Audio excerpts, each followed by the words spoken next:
हाय दोस्तों, my name is Sunil Kumar और आज अपन बात करेंगे फिजिक्स के अंदर चैप्टर नंबर 10 प्रकाश की वो प्रत्यावर्ती धारा। देखिए, प्रत्यावर्ती धारा जो चैप्टर है इसके बारे में अपन कुछ आज कॉमन जो अपने पास छोटी मोटी चीज़ें होती हैं उनके बारे में बात करेंगे, उनको जानेंगे कि क्या प्रत्यावर्ती जो धारा है ये होती क्या है और इसके अंदर अपनी परिभाषा क्या है और इसके एग्जाम्पल की सहायता से इसको समझेंगे। देखिए, प्रत्यावर्ती जो धारा है वो किसे कहेंगे कि प्रत्यावर्ती धारा हमेशा समय की जो समय होता है उसके अनुसार ही बदलती रहती है। यानी कि समय जो प्रत्यावर्ती धारा है वो एक जगह स्थिर नहीं रहती, वो निरंतर समय के अनुसार बदलती रहती है, उसे बोलते हैं अपन प्रत्यावर्ती धारा। एक और होती है अपन बात करें जिसे बोलते हैं दिष्ट धारा। दिष्ट धारा हमेशा नियत रहती है और इसका मान ना तो बढ़ता है नहीं घटता है। देखिए, अपन बात करते हैं प्रत्यावर्ती धारा की। देखिए, प्रत्यावर्ती धारा है, इसमें अपन पहले इसकी परिभाषा की बात करते हैं। इसकी जो परिभाषा, देखिए प्रत्यावर्ती जो धारा है इसकी डेफिनेशन की बात करते हैं अपन लोग, तो इसकी डेफिनेशन कुछ इस प्रकार से बनाएंगे कि ऐसी धारा जिसका मान समय के सापेक्ष हमेशा बदलता रहता है। जिस प्रकार इसका मान समय के सापेक्ष हमेशा आवर्ती के रूप में बदलता है और यह एकांतर क्रम में धनात्मक होती है और दूसरे एकांतर क्रम में ऋणात्मक होती है। ठीक है, इसे अपन लोग बोलते हैं, ये जो क्रिया होती है कि धनात्मक और एक भाग में धनात्मक होना और दूसरे भाग में ऋणात्मक होना, उसे अपन लोग बोलते हैं क्या? प्रत्यावर्ती धारा। देखिए, इस डेफिनेशन को लिखिए तो अपन लिख सकते हैं कि ऐसी धारा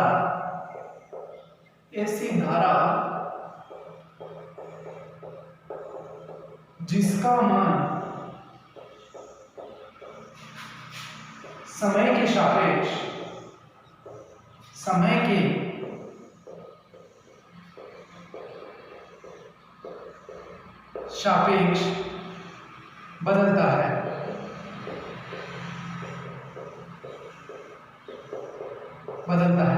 और ये एकांतर क्रम में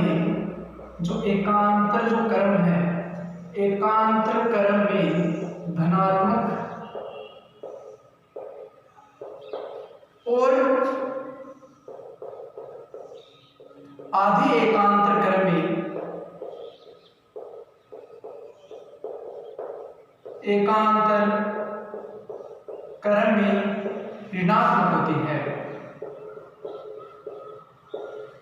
ऋणात्मक होती है। उससे ये जो प्रोसेस है अपनी कि ऐसी धारा जिसका मान समय के सापेक्ष बदलता रहता है और एकांतर क्रम में धनात्मक होती है और आधा जो एकांतर क्रम है उसमें ऋणात्मक होती है, ये जो प्रोसेस है ये प्रोसेस ही अपने पास प्रत्यावर्ती धारा कहलाती है। क्या कहलाती है? प्रत्यावर्ती धारा कहा जाता है। ये होती है इसकी परिभाषा। अब अपन बात करते हैं कि जो अपने पास प्रत्यावर्ती धारा है ये बनती कहाँ है। प्रत्यावर्ती धारा हमेशा उन वस्तुओं में बनती है जिनका मान सदैव बदलता रहता है, उनका मान हमेशा समय के सापेक्ष बदलता है। और जिन वस्तुओं का मान समय के सापेक्ष नहीं बदलता उन्हें कहते हैं दिष्ट धारा। क्या बोलते हैं? दिष्ट धारा। और जिनका मान बदले उन्हें अपन प्रत्यावर्ती धारा बोलते हैं। देखिए, जो अपने पास एक प्रत्यावर्ती धारा है इसको अपन ऐसी के द्वारा भी दर्शा सकते हैं। एक टॉपिक और था जिसको अपन बोले कि दिष्ट धारा क्या होती है। क्या बोलते हैं? दिष्ट धारा। इसको अपन डीसी की बोल सकते हैं, इसको शॉर्ट नाम इसका डीसी बता सकते हैं कि इसके अंदर की प्रत्यावर्ती जो धारा होती है ये हमेशा जो प्रत्यावर्ती धारा है ये हमेशा डीसी के सापेक्ष कम होती है, क्योंकि प्रत्यावर्ती धारा का मान कम होता है, डीसी का मान अत्यधिक होता है। क्योंकि ये जो धारा है ये समय के सापेक्ष बदलेगी, लेकिन जो दिष्ट धारा है ये समय के सापेक्ष नहीं बदलती। और इसमें जो ग्राफ होता है, इनके ग्राफ की बात करें तो प्रत्यावर्ती जो धारा है इसका ग्राफ हमेशा जिगजैग ग्राफ होता है, यानी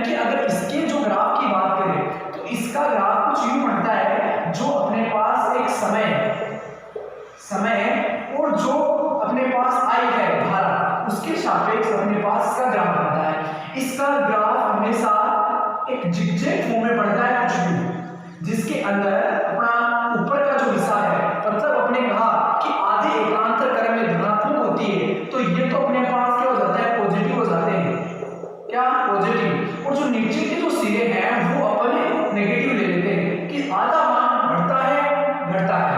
ये होती है प्रत्यावर्ती धारा की प्रोसेस। इसके बाद में अगर दिष्ट धारा की बात करें तो इसके मध्य जो समय और जो धारा है आई, उसके मध्य जो ग्राफ है ये एक नियमित रूप में होता है, यानी कि एक नियत प्रोसेस के अंदर होता है। ठीक है, इसके बाद में अपन बात करते हैं कि प्रत्यावर्ती धारा है वो कितने रूपों में होती है और ये कितने रूपों से इसको बहती है ये धारा। चलो उसके बारे में बात करते हैं। प्रत्यावर्ती जो धारा है ये अपने पास तीन भाग होते हैं। प्रत्यावर्ती धारा को इसकी बहने की गति कुछ तीन प्रकार से होती है। देखिएगा कि अपने कहा कि जो प्रत्यावर्ती जो धारा है इसकी तीन प्रकार से इसको ये बहती है। तो अपन बात करते हैं इसकी पहले प्रकार की, इसके प्रकार। तो देखिए प्रत्यावर्ती धारा के प्रकार, इसका फर्स्ट प्रकार है ये एक तो वृगाकार रूप में बहती है, वृगाकार धारा। और दूसरी जो धारा है ये बहती है त्रिकोणीय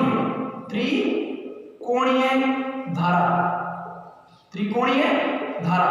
और जो थर्ड जो धारा है उसे अपन बोलते हैं ज्यामितीय धारा। ये कुछ प्रत्यावर्ती की कुछ धाराएं हैं जो इस रूप में बहती हैं। अपन एक एक के बारे में बात करते हैं। तो देखिए वृगाकार जो धारा है इसकी बहने की दिशा की बात करते हैं तो ये कुछ इस फॉर्म में बहती है कि ये तो अपने पास इसका डायग्राम गया, यानी कि वृगाकार एक वर्ग के फॉर्म में कि आप यूं ले सकते हो जैसे एक वर्ग बन गया।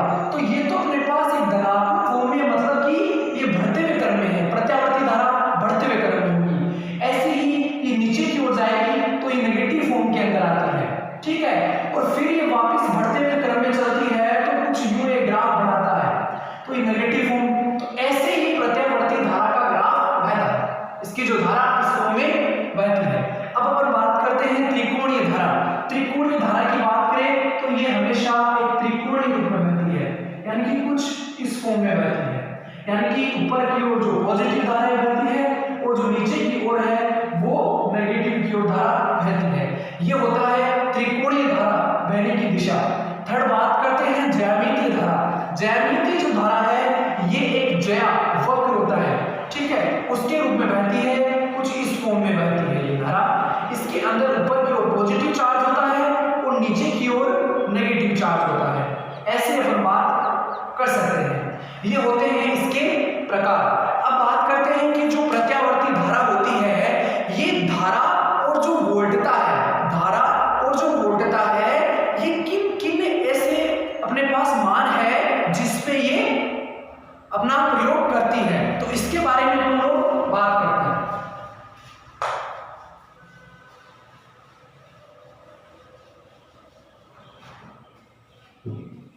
अब आती है कि जो प्रत्यावर्ती धारा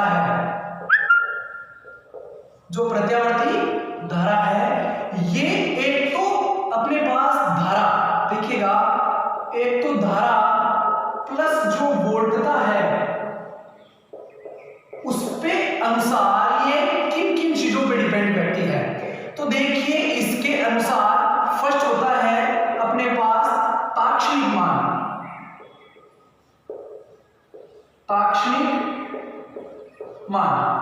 ठीक है, और दूसरा जो होता है वो अपने पास होता है औसत मान। क्या बोलते हैं? औसत मान। और जो थर्ड है वो अपने पास होता है शिखर मान।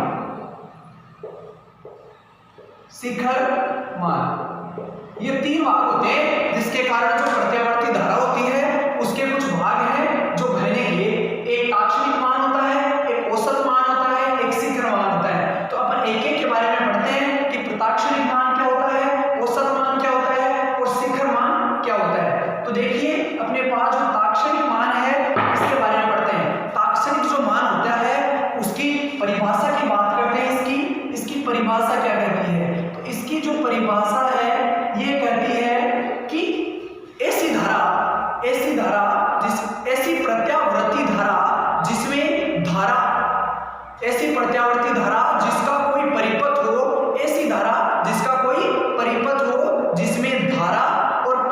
वोल्टता, धारा प्लस वोल्टता के मध्य का जो मान होता है, वोल्टता जो मान है, धारा और जो वोल्टता का जो मान है उसे ही अपन लोग क्या कहेंगे, ताक्षणिक मान। मतलब कि प्रत्यावर्ती धारा, कि प्रत्यावर्ती धारा परिपथ में, प्रत्यावर्ती धारा परिपथ में एक तो अपने पास थी धारा प्लस एक थी वोल्टता, वोल्टता या बोल सकते हो वह धारा और वोल्टता के मान को ही क्या कहते हैं, ताक्षणिक मान कहा जाता है। ये अपने पास इसकी डेफिनेशन होती है कि प्रत्यावर्ती धारा परिपथ में धारा और वोल्टता के मध्य को ही क्या कहते हैं, ताक्षणिक मान कहा जाता है। इसके अंदर अपन को दो चीजें हैं, देखिएगा, एक तो थी अपने पास धारा, एक थी वोल्टता। धारा को अपन लोग आई के द्वारा शो करते हैं, ठीक है। इसके फॉर्मूले की बात करते हैं, इसका फॉर्मूला होता है I naught sine del cosec del T plus minus five, ये इसका फॉर्मूला होता है। इसी प्रकार अपने को जो ये वोल्टता है इसका फॉर्मूला लिखना है, तो वोल्टता को अपन लोग V से डिवाइड, V से शो करते हैं, तो इसको लिख देते हैं वोल्टता। ये जो वोल्टता है इसका जो फॉर्मूला है ये होता है V naught sine cosec del T plus minus five, इसके द्वारा इसको बताते हैं। इसके बाद में ये अपने पास है ताक्षणिक मान की पूरी प्रोसेस। इसके बाद में अपने पास आता है शिखर मान। शिखर मान क्या होता है, देखिए सेकंड नंबर आता है शिखर मान। शिखर मान, देखिए शिखर मान किसे कहते हैं, कि जब किसी प्रत्यावर्ती जो धारा है, कोई प्रत्यावर्ती धारा है, तो ये जो एक पूर्ण चक्कर किया, कि प्रत्यावर्ती धारा में एक पूर्ण चक्कर किया, तो उस पूर्ण चक्कर में जो एक अधिकतम मान होगा, उस चक्कर किया, चलो कोई प्रत्यावर्ती धारा थी, एक चक्कर किया, इस चक्कर में चलो इस कोई पदार्थ था, इसने यहां आकर अधिकतम स्टेज ली, तो इसका जो अधिकतम मान है किसी पूर्ण चक्कर करने के बाद एक अधिकतम मान को क्या कहते हैं, शिखर मान कहा जाता है। कि ऐसी प्रत्यावर्ती धारा में एक पूर्ण चक्र करने में अधिकतम मान क्या कहलाता है, शिखर मान कहलाता है। तो अपन बात करते हैं इसकी परिभाषा की, इसकी परिभाषा, इसकी परिभाषा क्या होती है, तो अपन लोग लिखते हैं इसकी परिभाषा। परिभाषा देखिए, इसकी जो परिभाषा है अपन लिखेंगे कि प्रत्यावर्ती धारा, प्रत्यावर्ती धारा में परिपथ में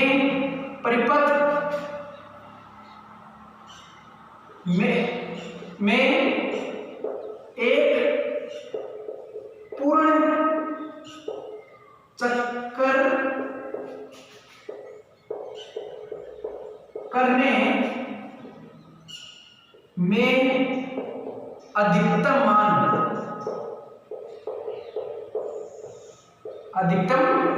मान कोई क्या कहते हैं, शिखर मान।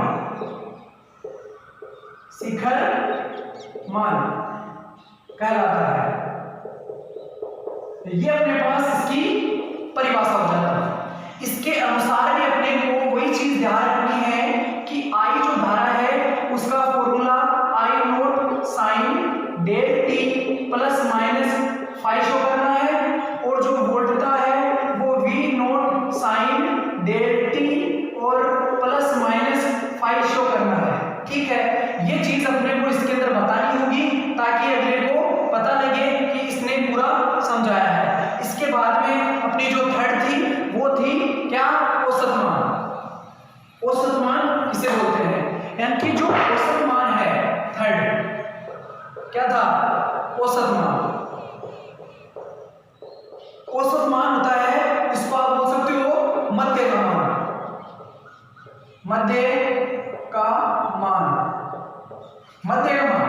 देखिए जो औसत मान है उसे अपन लोग कैसे क्या बोलेंगे, ये जो औसत मान है इसकी जो परिभाषा है उसकी बात करते हैं। अपन लोग बोल सकते हैं कि प्रत्यावर्ती धारा में एक पूर्ण चक्र किया जाता है तो उसके अंदर जो उसके मध्य का मान है, उसका जो मध्य का मान है, इस मान को ही क्या कहते हैं अपन लोग, औसत मान कहा जाता है।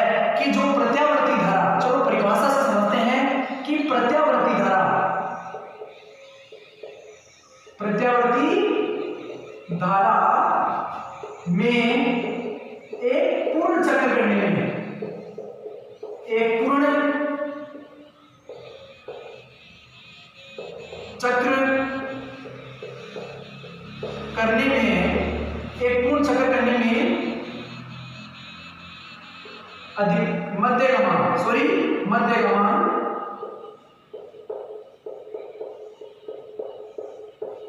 क्या कहलाता है,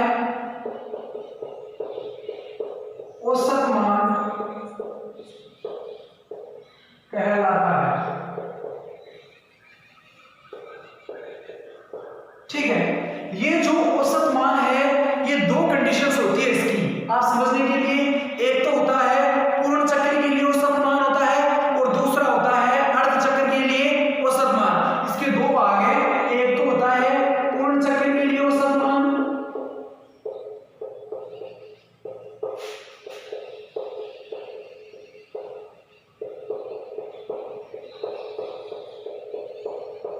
पूर्ण चक्र के लिए औसत मान, और जो सेकंड होता है वो होता है अर्ध चक्र के लिए औसत मान।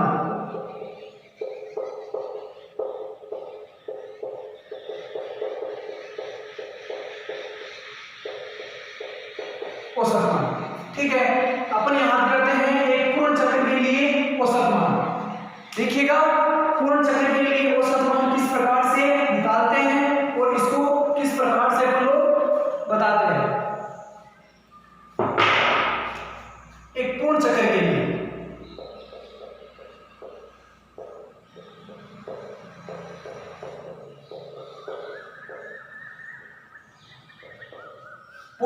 लिए समझने के लिए अपने पास जो धारा लेते हैं, धारा आई, उसके बराबर क्या होता है। देखिए कि जो आई है, धारा है, वो एक फॉर्मूला होता है अपने पास। देखिएगा कि आई बराबर dt बाई dt, आई धारा शो करता है, किस समय शो करता है अपने पास। तो ये जो अपने पास फॉर्मूला है इसका जब समाकलन किया जाता है तो 0 से लेकर t तक की वैल्यू होती है अपने पास। कि पूर्ण चक्र के लिए अपन 0 से t तक की वैल्यू लिखते हैं और एक आता है अपने पास अर्ध चक्र के लिए। अर्ध चक्र के लिए यहाँ पर क्या कर देते हैं, t/2 कर देते हैं। तो पूर्ण चक्र के लिए अपने पास क्या होगा, 0 से t।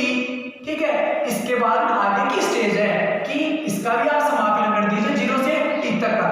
ठीक है, इसके बाद में अपने पास जो i है इसका मान अपन ने लिख रखा था कि i बराबर होता है i naught sine del t होता है, ये अपने पास होता है। तो अपन लिखते हैं i ev इसके बराबर 0 से t तक की वैल्यू होगी।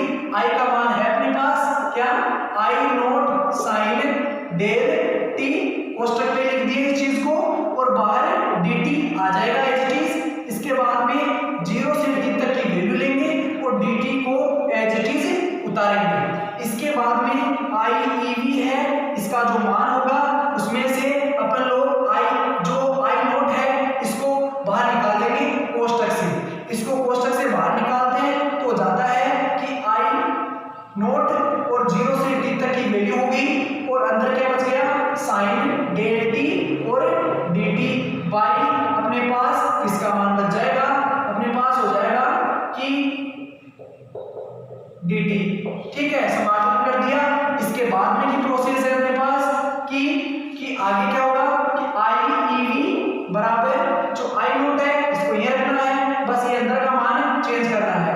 तो अपन लिखेंगे i naught as it is जगह पे है और जो अपने पास ये वाला मान है समाकलन किया 0 से t तक का और यहाँ जो साइन डेल t था और dt जो प्रोसेस थी इसके नीचे ये जो प्रोसेस थी ना ये वाली, इसको आप t के अंदर कन्वर्ट कर दीजिए और 0 से t तक की वैल्यू दे दीजिए। यहाँ समाकलन